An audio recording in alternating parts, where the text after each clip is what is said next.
To change your engine air filter is actually quite easy. Just pop these two clips,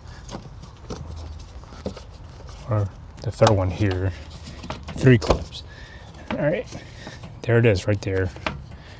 I already changed this, but you just remove the old one and slide the new one in.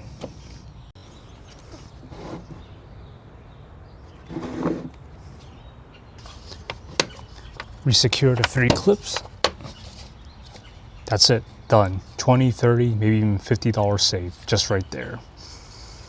Let's move inside and do the cabin air filter. Inside, this is one of the easy cars. Pop open the glove box, pushing this side, pushing that side.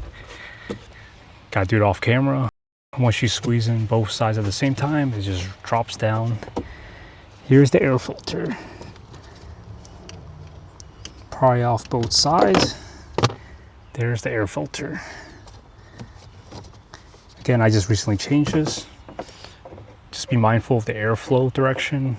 You see the arrow here? This one's facing down. Here, it tells you that the airflow should face down. That's the seat, not me farting. But yeah, all you do is shove this back in. Again, I replaced this already. Once again, this is also what, 20, 30, maybe $50 saved in less than 5 minutes. I usually get my filters from Rock Auto. It doesn't really matter. You have to replace this all the damn time. If you go to a shop and they see these are dirty, they'll likely upcharge you for everything else on your car. If you can't do something simple like this, they'll take advantage of you. Hope this helped someone out today. If it did, please consider giving a like. Subscribe to his channel for more DIY at home.